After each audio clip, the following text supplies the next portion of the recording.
thanks for what you do with your podcast and all the rest. You're doing a great job. Hope everybody keeps tuning in. You get a lot of good info, a lot of insights, understandings of how to get strong, how to stay strong, how to use your strength. You do a great job, dude. You make things better than they are in real life, I think. If you don't follow Massenomics, y'all do it. Social media, website, everything. Massenomics. Oh, yeah. Welcome, everyone, to episode 202 of the Massenomics podcast. We're the lifting podcast about nothing. My name's Tanner. And my name's Tommy. We're your hosts again, and before we get too deep, we're going to hear a little bit from our sponsors this week. Today's episode is brought to you by Hybrid Performance Method. They're your one-stop shop for all things fitness and online coaching. Whether your goals are training-related, nutrition and body composition-related, or both, Hybrid has a program for you. With dedicated and experienced coaches in each strength and fitness discipline, you can rest assured that you're in the best hands possible. Use code MASS, M-A-S-S, in all caps for 5% off any training or nutrition memberships for the life of your membership. Visit hybridperformancemethod.com. Today's show is also brought to you by Lifting Large. Lifting Large has set a new standard for customer service within the strength world. They have live website chat support and speedy email responses. Lifting Large is the home of the ground lock deadlift slipper, and they are always in stock and ready to ship. Massenomics listeners can save 20% off on all Lifting Large branded products by using discount code MASS20 at checkout. Today's episode is also brought to you by Spud Inc. The goal of Spud Inc. straps is to make products that support sports performance and help everyone achieve their training goals. They make products that last forever, won't bust your budget, and most importantly, leave no doubt about success when everything is on the line. Check them out online at spud-inc-straps.com. Thanks to our sponsors. We'll catch up with them again at the a little later in the show, but here we are. And I was just thinking about their ads. What was the part that I didn't like to? I had a hard time saying before. Was it I don't have iron? to say that. Oh yeah, Iron. Yeah. So a personal thank you to Lifting Large for taking out the word iron out of the ad, so I don't have to. It's the little things. Yeah, it makes my life a lot easier knowing. Now, if we could replace on Spud Inc. support sports performance with something. That's a little tricky. Yeah, one that too, one. yeah. When I usually don't stumble on it too much, but as I'm Those saying it, I'm S's I'm bump just together. sound like a snake. Like a slithery snake. Yes, that is exactly right. So Tommy, how goes it? Goes pretty good. What are we going to talk about today, Tanner? Well, how about number one? Do you want to hear? Or should we start with number two? Who does number two work for? Number one's fine. Okay, I'll we'll start at the top. Number one's okay. This is not typically when we go through these, but we do have podcast reviews that I want to get to, and okay, a couple of these have been around for a while and we haven't got to them, so I want to make sure this week we get to them. There's some good ones here. Due diligence. Yes, there's some good ones pay here. It forward. We always say that if you leave us a 5-star review on Apple Podcasts, we will read it on air. Now it's time for us to pay up, so to speak. 5 out of 5 stars. And this is titled Anabolic Ear Candy. Ooh. And it's from Merpliaksh. Been listening to these gents talk about mostly nothing but fizzy water, expensive shorts, and other dudes named Larry for the past year in no logical order, and I'm not mad about it. If you ever wanted to delight your ear holes with the real-life equivalent of a really jacked Beavis and Butthead expounding on the lifting life, then you have found your oasis, my friend. Enjoy. Wow. I like that. Not the first time we've been called Beavis and Butthead. It is definitely not. The Larry reference, that's good. Yes. They're a listener. Yes. Okay, this one is titled Good Stuff, 5 out of 5 stars, and this is from Arrow 109. As a middle-aged guy with not much strength or power, these guys get me motivated and to the gym on a regular basis and working on power lifts that I never had before, and I'm loving it. Awesome. Yeah. So that one, just a pretty sincere review. I'll show you how to get your strength. Use your strength. Not so fast. One last important review. One last review here. Yes. Okay. This is a 5 out of 5 stars, and it's from Boschke. I believe this happens to be the man of the Jefferson curl. Oh, in the camo hoodie. Yeah. He was, if I remember right. We had a video. We also made a meme of him too. Yes.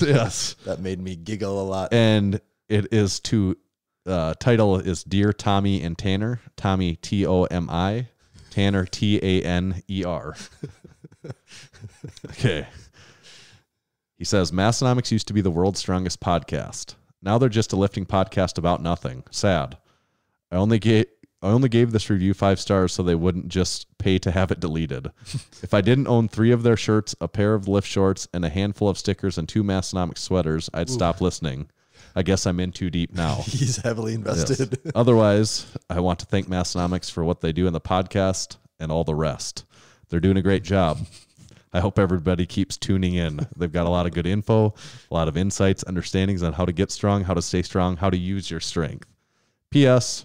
The Jefferson curl is the one true curl. Jefferson deadlifts are old news. Oh, I like that. Anytime there's a Kaz reference in there, it makes something classic. And if that is the guy that made the Jefferson curl, he is on a whole other level. Pretty sure it is. And Yeah, it would be almost weird if he wasn't. No, and his name, that name popped out to me, and I remember that. You know, I hate to talk about what could have been, but if the Jefferson curl would have been in the Jefferson deadlift competition, that would have made a pretty strong argument for a placing of some kind. He probably missed out on an opportunity, a possible top 10 finish in the JDL League contest. But he did get to live in that. He did get to exist in that meme. So he did. Yes, he got something. Everyone he got a Massenomics meme made out of him. That's worth quite a bit in itself. It is. You can't put a price on that. No, you can't. Really, you can't. No. So that's our reviews. So on that note, make sure to get your reviews in. I think we're just breaking the 155-star review mark on Apple Podcasts. And you know what they say? Once you get to 200, just money rolls in or something.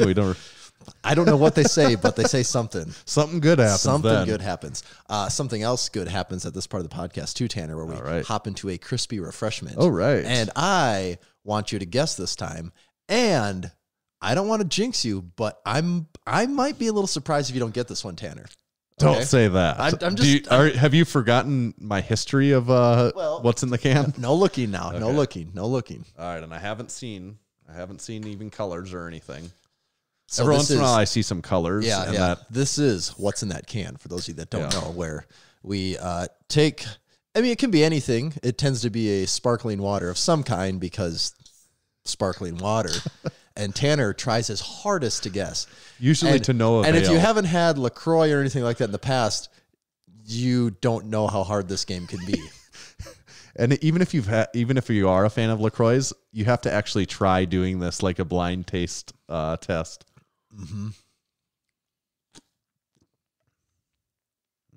Tastes very Sprite-y to me. Little zippier. Yeah, very Sprite-y as a.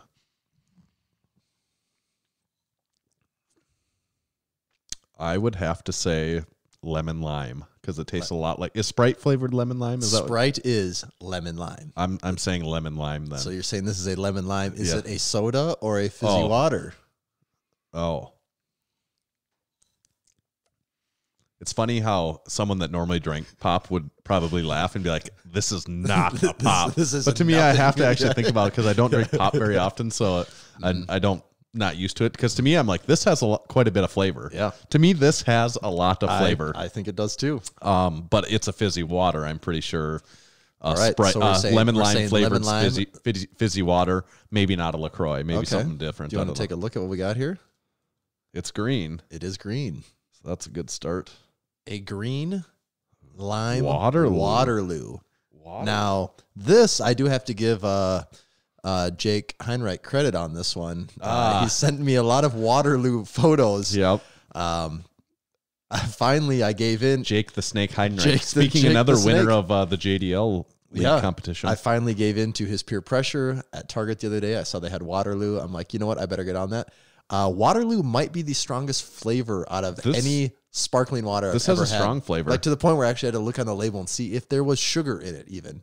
There is not. It still says all natural flavors, no sugar. Is Waterloo cheaper or more expensive or not sure? I think an 8-pack was like $3. I don't even know what. And I was gonna say I can't even really tell you what the other stuff costs. I just get it.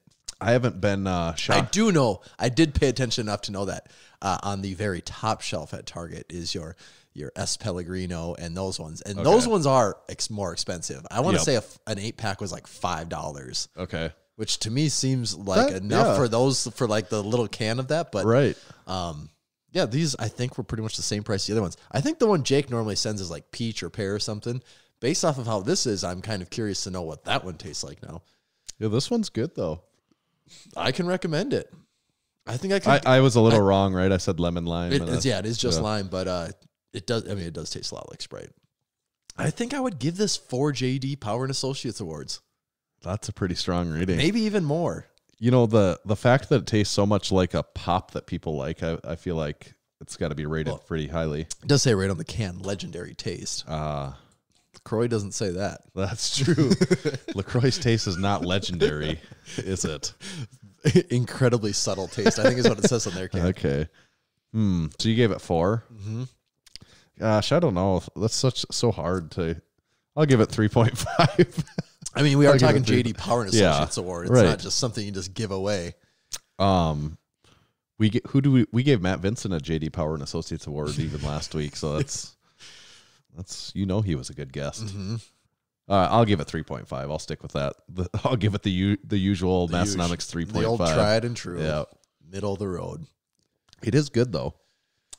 Something that happened to me, our furnace quit working. Oh, our house, and it's actually not working. Lovely time of the year for that. And I was thinking, it used to be handier when one of the co-hosts of the Massenomics podcast was an HVAC. It was man by trade. Very handy. My air conditioner quit working one time, and he came over and got that thing in tip-top shape for me in a matter of just a quick phone call. And yes.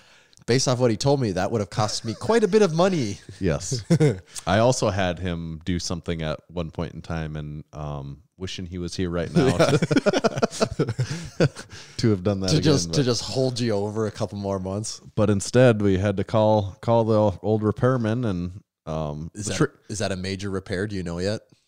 Sounds like it shouldn't be. Okay. But there was a part that had to get ordered in, and they can't get it until tomorrow, and they'll be able to repair it tomorrow. But so we'll go without a furnace tonight.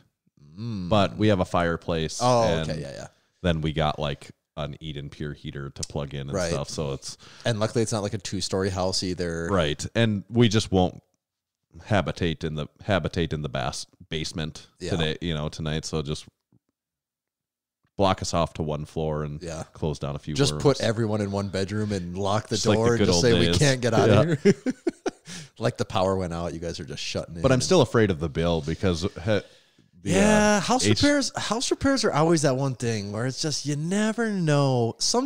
Not often, but occasionally you're pleasantly surprised the other way. Someone comes and they do work, and you're like, really? That's all you're going to charge me for? Yes. I've had that happen a couple times, but I've also had it happen the other way where they come, do their thing, and you're like, that was that much money? Because I don't think anything happened there. The joys of a house, though. Yep. And the trick, especially I've owned a house for, I don't know, probably 12 years or something like that. Mm-hmm. So I've had, and my first house was much, much older, and and had 2 furnaces and a backup furnace, right? No redundancy. Yes. And I had to call people very often. And what I started to find out is that some technicians are the ones that immediately go to, we should replace your furnace. And I'm very much not, let's replace my furnace guy. Yeah. Since it costs like $5,000. Yeah. I'm like, let's just keep putting Band-Aids on this until it really is not a good idea. Well, until I sell the house. And that's what I did. And I put a few $100 Band-Aids here and there, went to versus spent buying the $5,000 furnace. I know, like when I bought my first house, they said, I think it's something they all old houses say. Like the inspector goes, I mean, it's kind of an old furnace. Furnace is about 10 years old. It could go out tomorrow, or it could last 10 more years from now. Yes. And I lived in that house for 6 years to the day. Didn't have a single problem with the furnace. That is the standard thing on furnace. It's about 7 to 12 years old. It could last 10 more years, or just like you said, and that is the most common thing that's always said. Yeah. Unless you just bought your furnace last year, you're not safe. No one is safe. This furnace is about 2 years old. It's the newer ones, the energy efficient thing. They're not good anymore. Now that we've got everyone up to speed on furnace expectations. In case you don't own a home, that is one of the things you have to look forward to is your furnace not working sometimes. Yeah. Unless you live in a part of the country where that's not really an issue. That's true. But we live in a part of the country where that is very much an issue. Right. Yeah, but we've now covered that, so we're well on our way. Yeah, outside of the furnace thing, we have been getting ready for the Arnold quite a bit. Yeah, we have. We really have been getting ready for Tanner the Arnold has. quite a bit. If anyone needs a retail worker to fold clothes on the weekend somewhere, Excellent shirt folder. And I know my way around a good front and face on an end cap anyways, so. oh, do you? Yeah, yes. From your Menards Yes. experience? Yeah. Okay. I know my way around a front and face. But yeah, I folded 800 shirts, got about 150 more to fold. So that'll be a real close, and then probably some odds and ends ones. So in the course of a week or two, I will have folded 1,000 shirts, along with us just getting a lot of other stuff ready. Like I feel like we're doing a lot more preparation this year than we did last year. And I'm not saying we didn't do preparation, but in comparison, yeah, we didn't do preparation. Yeah. But we also didn't know what we were getting into. We did enough to like not show up and look like idiots. Right. But this year we're trying to have a well-oiled machine. Right. And with all this, it could just fall apart in a matter of minutes. Yes. But the intentions are there this year to have it be a much better experience. The booth experience be better for not only us, but also potential consumers. shoppers. Yes, Yeah. I believe it will be too. It better be, otherwise it's been a lot of work for not much. I don't know how it couldn't. No, it will for sure be a better experience. Yeah. I think it should translate to more sales. I also don't know how it couldn't, but if it didn't, I guess that's the way it goes. Yeah, I would be shocked though. We do have a corner this year. We do have a corner, so that'll be kind of cool. And they did change the thing. We haven't. You sent me a picture of this. We haven't talked about it. Well, so they opened that aisle. Yeah. They made an aisle out that was two booths. Directly across from us last year was pretty much Huck Finn. Yes. We were kind of actually probably split between Huck Finn and a supplement company. Right. We moved over one booth, which would be exactly where JB Boss was. Yep. But now this year they've created an aisle there. Right. Which is kind of weird a little bit. It is weird. And so Depth Before Dishonor moved in. They got one of those spots. And I asked them, because corners are more expensive. We're in a corner this year. They charge a premium for that. And they technically are now too, right? Yeah, so they had to pay the corner price. Okay. So my thought is maybe, and not all the booths are filled yet. Still, to this day, not all the booths are filled. I wondered if part of the logic of that is, hey, we're just going to, we haven't filled all the booths, but there's still a demand for corners. Mm-hmm. We'll take out these two. We have additional corners. We have less booths to rent, but they're not all filled up anyways. And we're making more because we're charging more for corners. Right, exactly. So I think more, that's probably that would be my logic of why they did that. I wonder if that is actually how they do it. Like, all right, we'll just set it up for max capacity, like a headache-inducing amount of people in these aisles. And then if demand is low, we'll just put it back to a actual respectable, usable level. Right. Because last year was just ridiculous. Yes. To the point of like there just being so many people. Especially in that aisle, like Saturday, there was times where it was like, well, and they had the whole thing with Callan von Moger, whatever. Yeah. I can never remember his name. You're right. Like where they had to get the cops in and like shut down the aisle. It's like, oh, that's great for all the people that are paying money like us for a booth that the cops are blocking traffic off. Yeah, really, really good planning on everyone's part. Paying really good money to be there in that booth space. Mm-hmm. It is also funny, we probably talked about it too, that some of the companies that are there paying for booths cannot expect to. Some of them don't have anything to sell, so they're literally it's just for marketing, there. I guess. But like that's an expensive just marketing trip. Yeah. To us, it is. I would also say too a lot of it still is a lot of small businesses there. It's not a lot of rogues. No. And I think most of the space if you go by space filled, it's, granted, like Rogue takes up a huge footprint and some of those bigger companies, but the big supplement companies and Bang. And but the bulk of the space taken up is still by small businesses, don't you think? Yeah, I think the largest number of booths are single booth occupants, Right. And a lot of them don't have that much to sell either. No. That's what I mean. Some people are not there selling anything, which is just hard because we it pencils out for us. Shaking hands and kissing babies. Yeah. Boy. I couldn't. Hey, if someone else was on someone else's dime, I would go and hang out, I guess. It's still not the best place to just hang out either.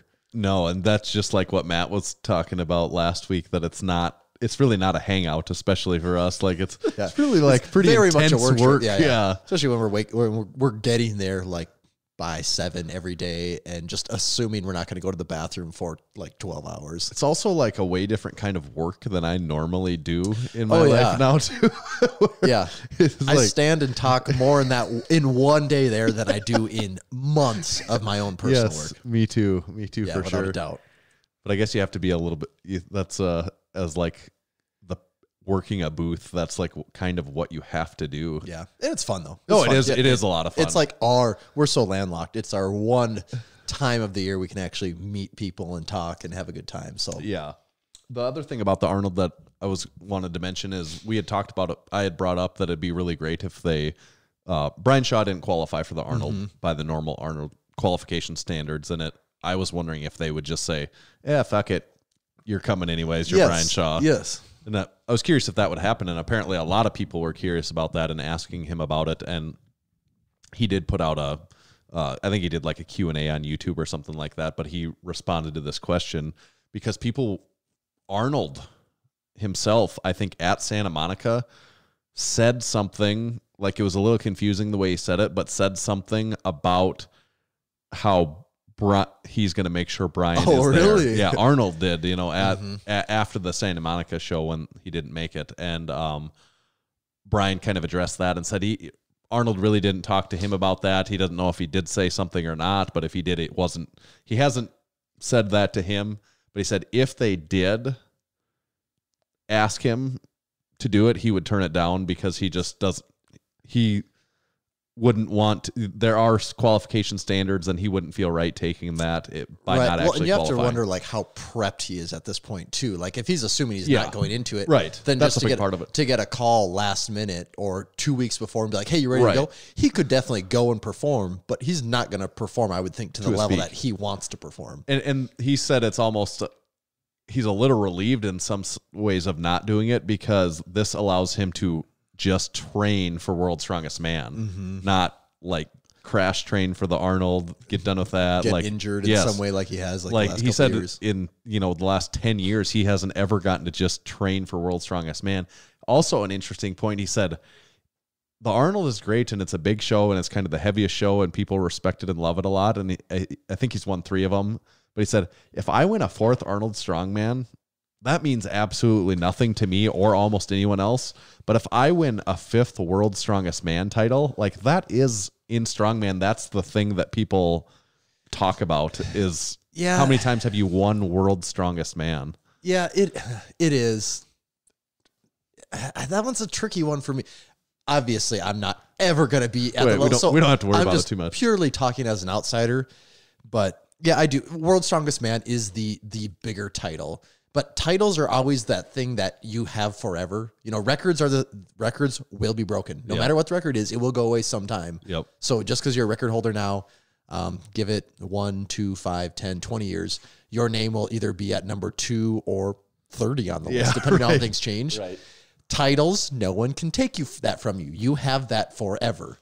And I don't think Brian Shaw has like a ton of world records to his name. He definitely has some. But I don't know if he has a ton, and that's not really how he world is records in strongman, super, and they weren't even hardly a thing until within the last 5 years, and people started talking about these. Prior to that, they didn't really care. It was just about the titles and everything. Especially in strongman, it was just about the titles.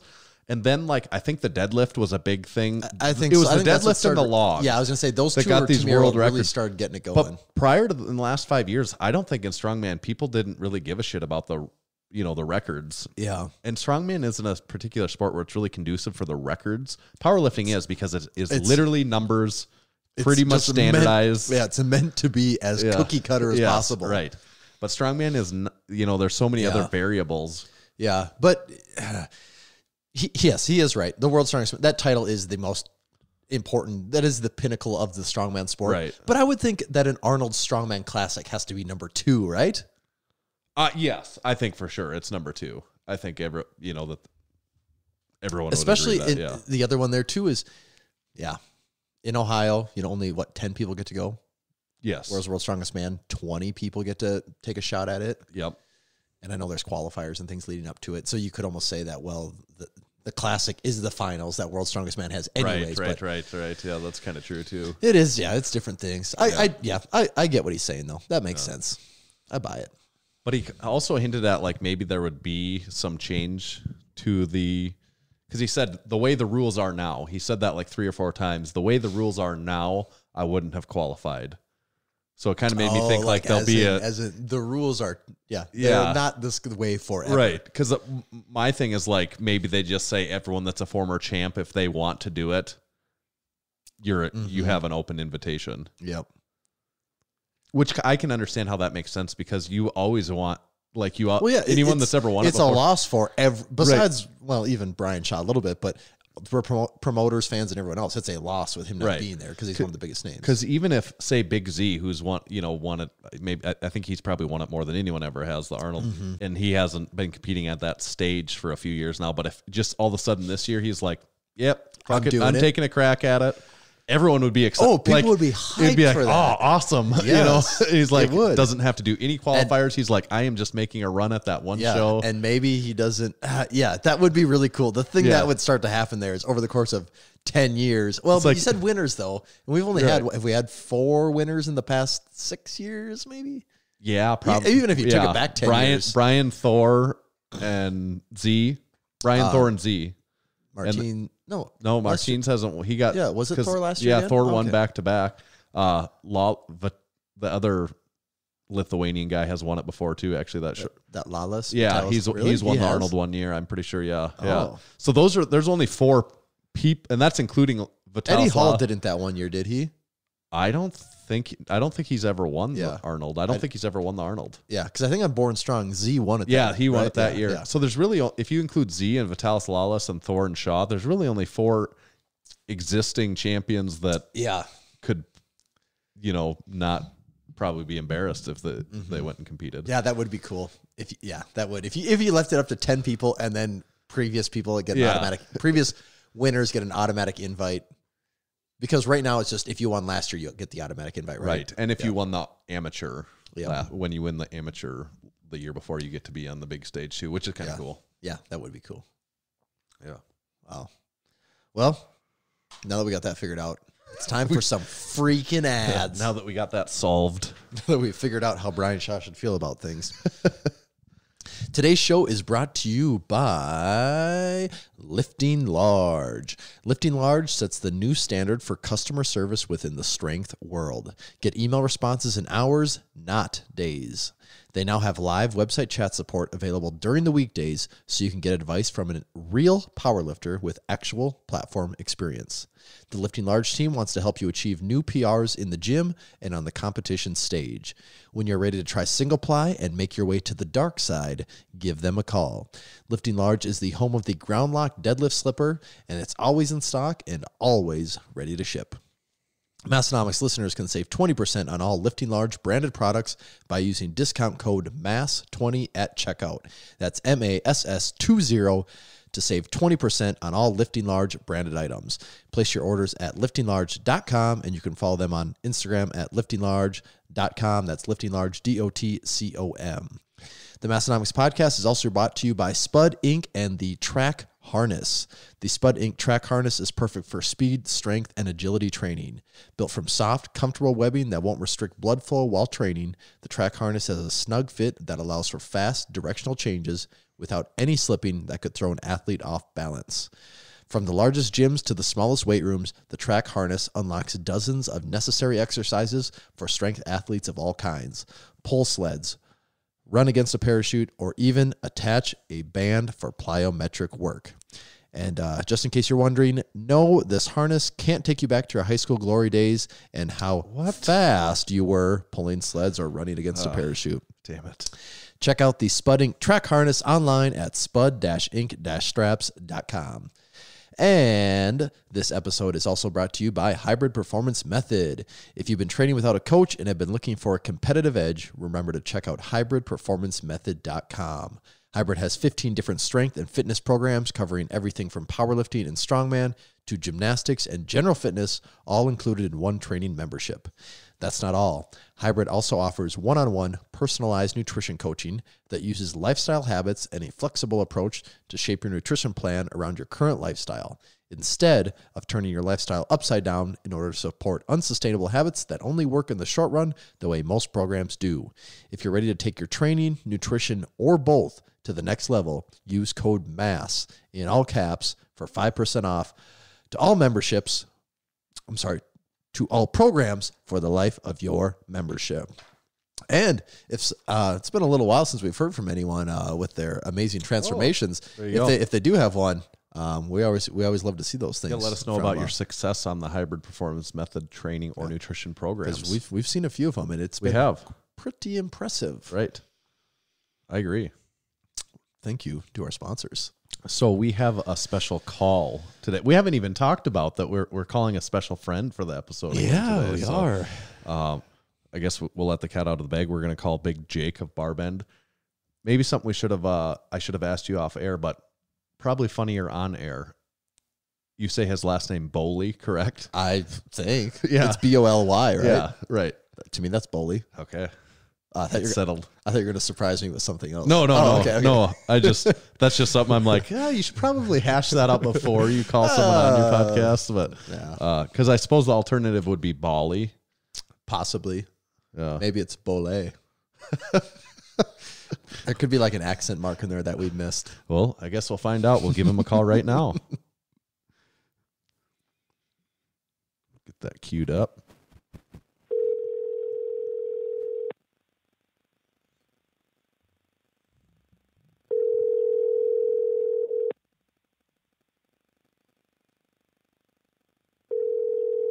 Hopefully.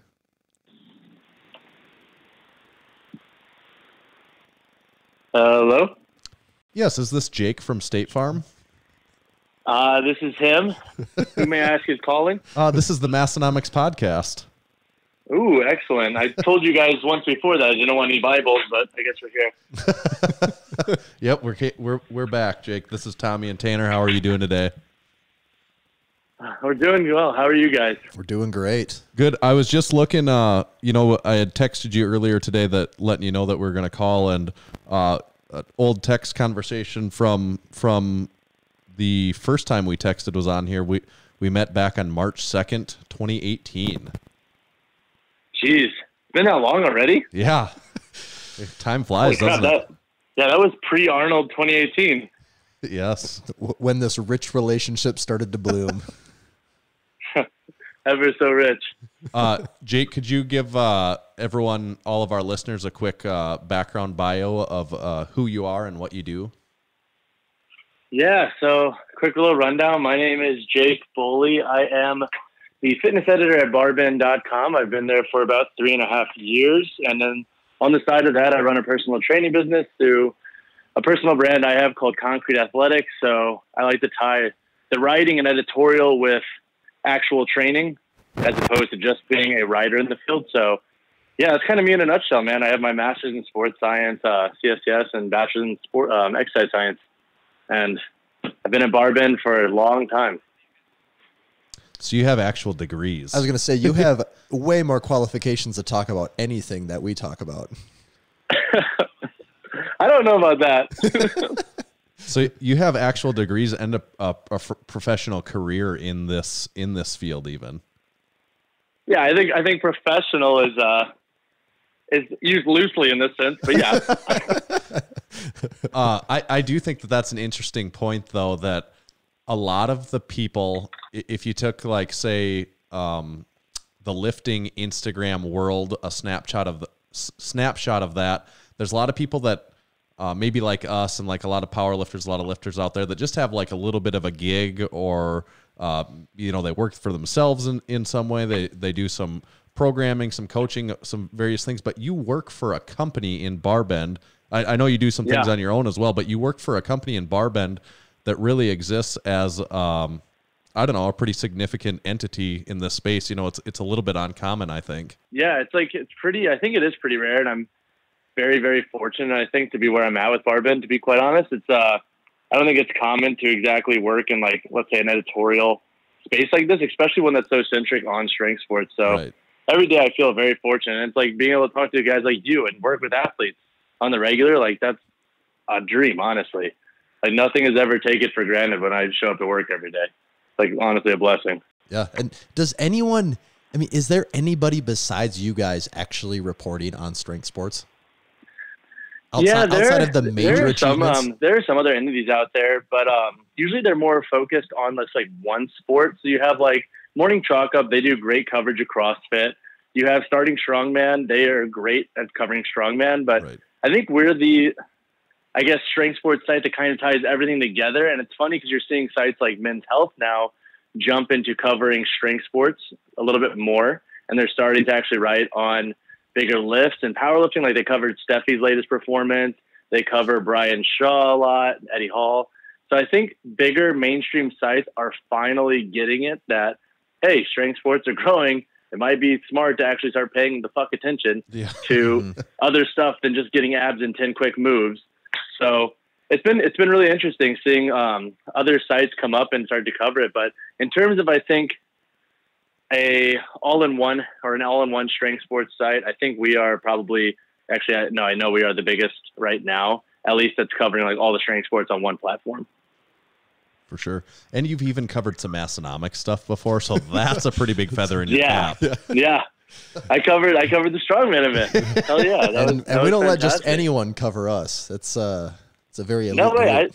I like to believe like I was like I obviously wasn't like an OG Massenomics, but I've been following you guys for so long because your stuff's such a riot, man. I think you guys do amazing stuff for the community, and I think you shine a light on the community that's like great because it gives a platform to a lot of athletes, but also does so in like a humanistic, like satirical way. So it kind of like creates that, it knocks that edge off of, I think, all the seriousness that we can kind of get wrapped up into when it comes to just like lifting weights. But at the end of the day, you guys make it enjoyable and consumable for everybody. People who don't even need to love a certain strength sport can enjoy a post on powerlifting if they're a weightlifter, stuff like that. I'm a huge Massenomics fan. And yeah, I'll cover you guys anytime you need.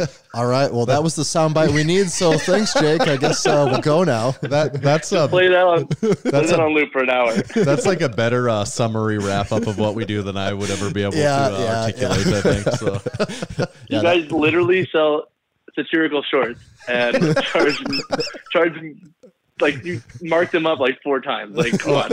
Okay, so amazing. As long as you brought it up here, there is a bone to pick. So 10. Oh, no. Tell me about 10,000.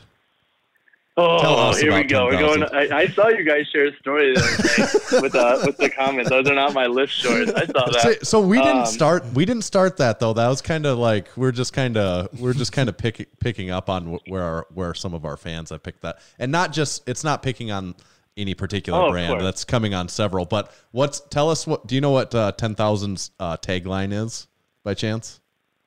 I think it depends. I know one of their big ones right now is nothing changes if nothing changes. I believe that's like Brian Mazza's that he's the collab.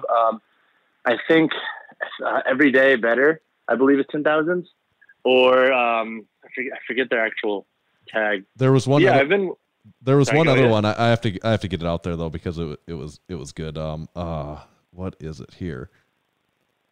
The only training shorts you'll ever need was the top line I saw on the Instagram page. So that's why we had to call that out. Like the only workout shorts you'll ever need. Yeah. Yes. Okay. I mean, to be quite honest, though, like I actually stumbled across those guys a few years ago. My buddy, one of my old buddies, who was actually my mentor in personal training, connected me with their CEO at the time when they were a little bit newer.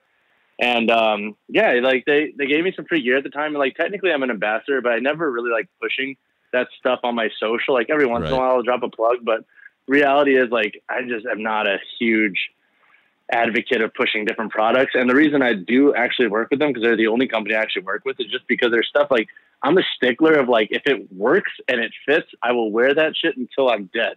Like I don't care how it looks. I don't give a shit. Like if it smells, like I will wear that every day. And that's like kind of the reason I like them is just because, man, their stuff performs well. I still have my first pair of shorts from them from a couple of years ago. Granted, once I have enough money and I pay off my student loans, I might invest in some Massenomics shorts, but I'm still like 120K deep. So don't expect me to invest anytime Aspirational soon. goals. But hey, See, that's we all got something to work for. We hope the consumers aren't doing what you just said you're doing. We hope they're just purely looking at price and making their decisions based on that and saying, most expensive, gotta have those.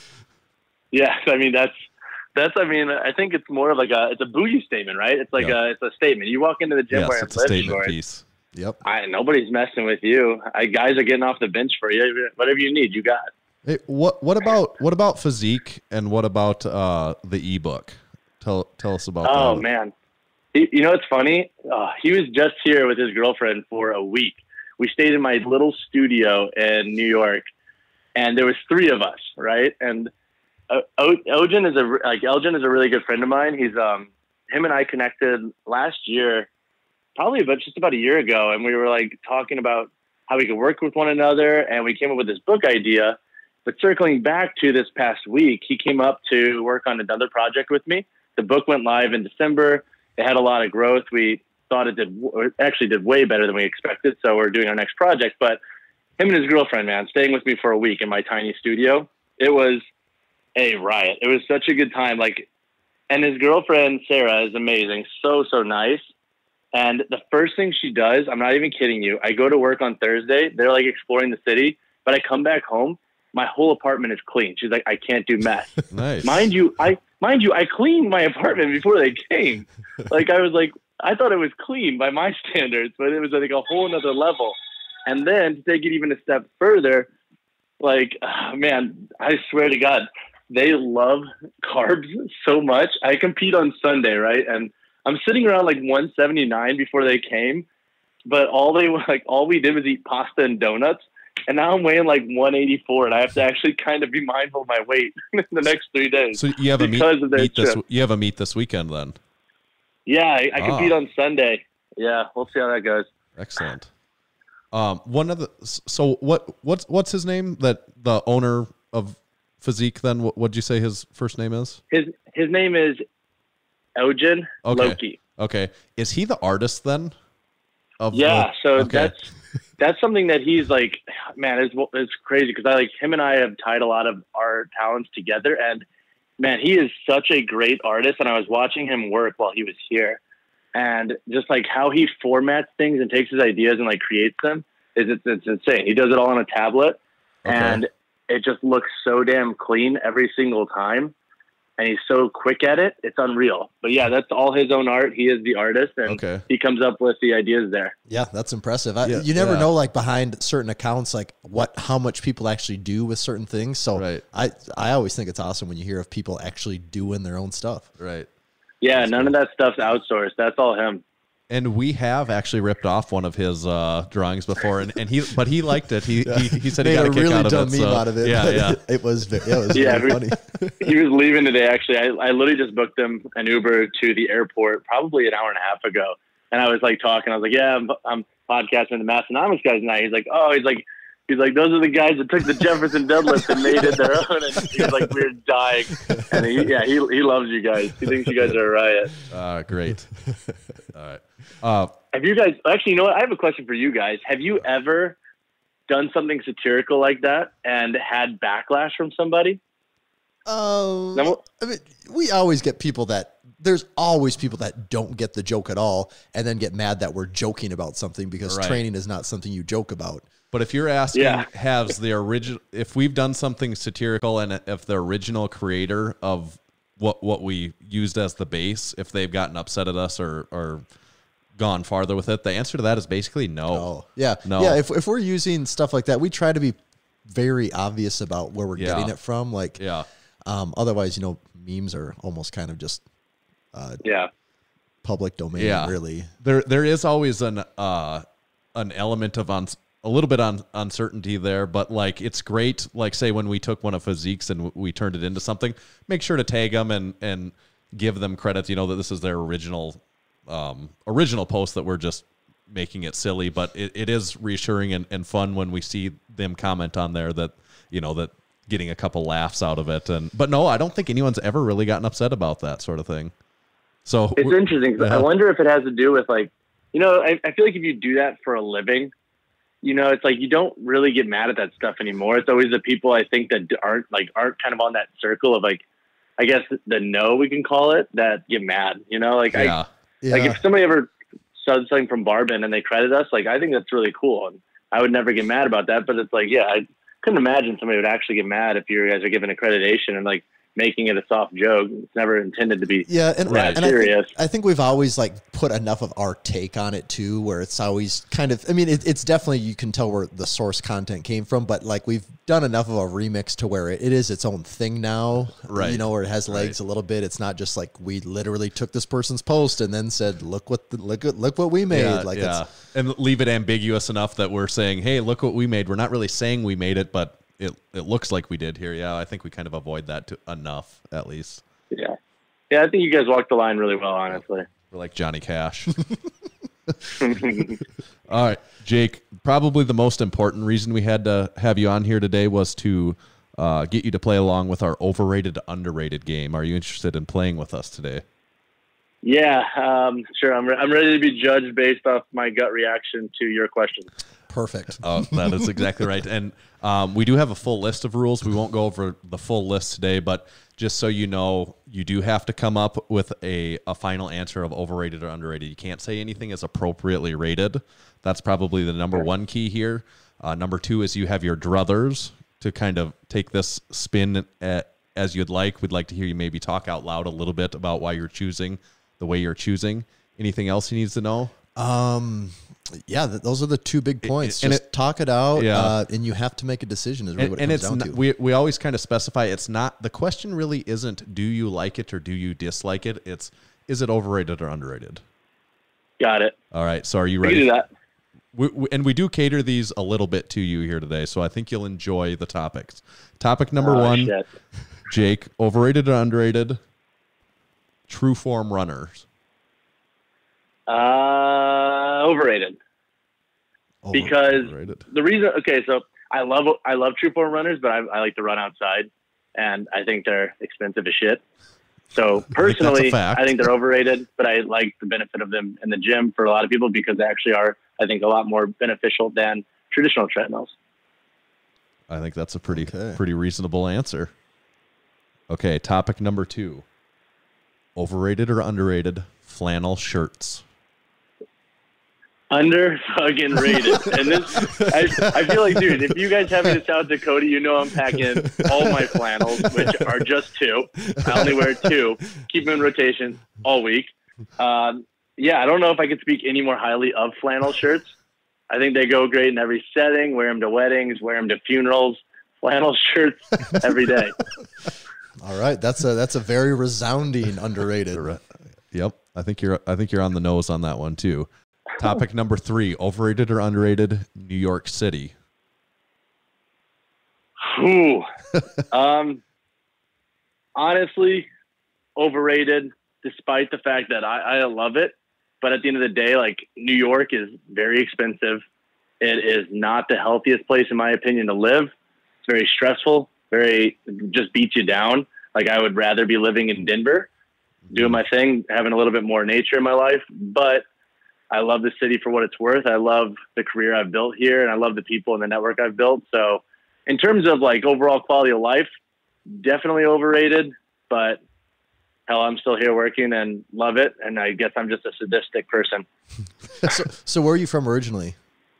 I'm from outside of St. Louis. My family has a tiny, well, I don't want to say tiny. They have a house out in a tiny town outside of St. Louis, probably like an hour west of St. Louis. So yeah, my town all we have is a Walmart and an Applebee's. All right. So New York really is a change of pace then. Yeah, man. I moved here in 2011 on a whim. I had never visited where I went to school. I just knew I wanted to be here and knew what I wanted to do and just pulled the trigger and went. Awesome. If you ever want even a more extreme reversal change of pace, you're always welcome to Northeast South Dakota. Sounds good. I mean, I actually went on vacation there when I was, I want to say 11 or 12. And nice. I don't know if this is something to like brag about on a podcast, but well, this is the time to do it if you're going to brag about it. Yeah. The reason why I wanted to go so bad as a kid is we went to Mount Rushmore, and I actually don't know which Dakota that is, but we stayed in both of them. But dude, I had a weird obsession with prairie dogs when I was younger. Like I had so many stuffed prairie dog toys So being able to go to the Dakotas and see the prairie dogs, and I don't know if they're in South Dakota or North Dakota. Yeah. But dude, that was the highlight of my summer one year. Yeah. So yeah, you would have saw a lot of them. The States will always have a soft spot in my heart. Those two. All right. But your final answer in New York City, you did say overrated though, just to be overrated. Yeah, Okay. you can make a perfectly fine living and excel not in the city for most careers, in my opinion. And you're not going to live such an unhealthy lifestyle, in my opinion. Okay, your final topic, overrated, underrated today. We labeled it Instagram fitness challenges. And for more context on that,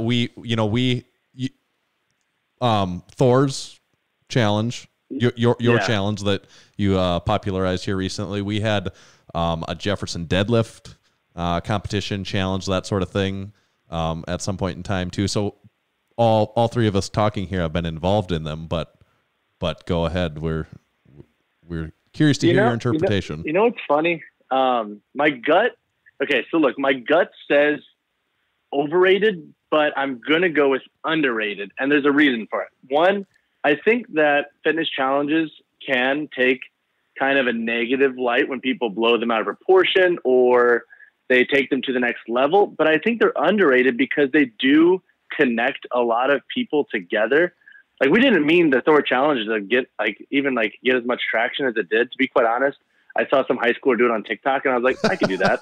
so we did it, and it was cool because we had all these people connecting with us and like actually sharing with us and sending us messages and stuff like that, and it got people talking and I guess sharing more with one another. So I think that's cool. I do think there are some challenges that can be taken too far, but in terms of like what we did, like I don't know, like the Jefferson challenge was really fun. You got athletes involved. You got athletes working with one another, competing. It was lighthearted.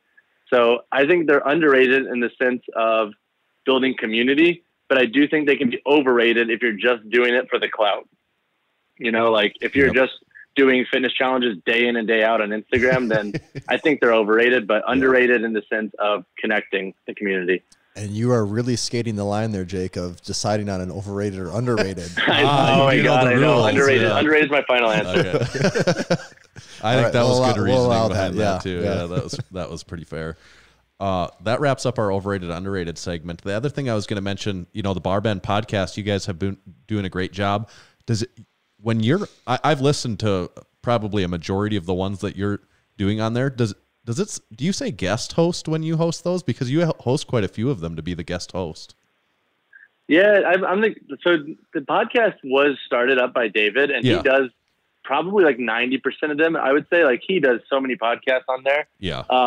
We try to stagger them out a little bit more, but yeah, I still consider myself the guest host. Honestly, I actually like that title because I think the podcast is something that David is so dang good at, and he is so much more articulate than I am. I'm from Missouri. Like, dude, the fact that I can put two sentences together is just a win on its own.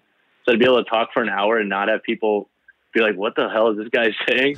I don't consider myself a true podcast person, but yeah, I am the guest host, I guess you could say. And even though I'm on there a considerable amount, I guess, but not as much as David. And I don't know. I don't really see it that way, to be quite honest. For me, that's just a word. That makes sense. Well, now that Tanner planted the bug in your ear, you guys can debate this out now. I actually wanted to right? Cause some internal strife in the BarBend. Build some division. We must eliminate podcast competitors. Come on, man. Our goal is to be the only podcast. It's our only way to survive in this space. So you guys are tearing us up from the inside out. What are you doing? Playing the long game. You do a great job, and David also does a great job. It's a really good podcast. So any of our listeners that haven't checked it out, I would strongly recommend that they give it a listen. Honestly, I really do appreciate that, because I think podcasts for me have always been something that I don't feel as strong in sometimes, because when I'm talking to some of the guys I talk to, like talking to Jordan Feigenbaum or like Eric Helms, these guys are so damn smart. Yeah, they are. And like trying to talk to them on a level that I feel like at least somewhat matches them in terms of like asking the right questions. It's something that I struggle with at times. So I really do appreciate you guys saying that. I mean, I know you guys are just saying this to be nice, and once we hang up, you guys are like, that fucking guy. But I do appreciate you making me feel good, at least in this moment, so I can at least sleep peacefully this evening.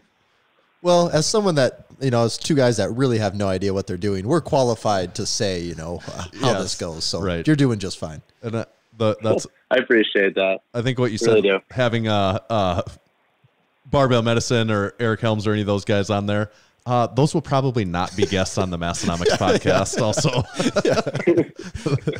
it's not a path we're trying to out of our league. Yeah, right. They'd be in for a really rude awakening if we didn't give them much background about what they're doing if they come on. Yeah, I like how the message was literally, "Hey, don't do your homework. This podcast is about nothing for a reason." I was like, "All right, Exactly. I guess that helps me. I guess." Yeah. Oh man. Well, we do really appreciate having you on. Is there anything else that you need to get out there before we hang up on you here? Not too much, man. I could rip off some lines that I learned in Italian from Ogen when he was here. I learned how to tell a woman she's beautiful, and then I also learned how to say I have diabetes after eating so many donuts. But that's really all I got for you at this time. I appreciate you guys having me on, and despite the quick talk, I hope you guys are all right with the blizzard that's coming. We're South Dakota natives. We deal with that. It's part of our life. Just another day in the life. Hey, That's true. Are you guys hockey fans, by the way? Not. It's really. weird how hockey is not actually that big in South Dakota. In North Dakota and Minnesota, it is both. But where we're at, it's really still more of a basketball community. Interesting. Yeah. Huh. All right. Well, fair enough. Oh, and you played hockey, correct? Actually, am I right?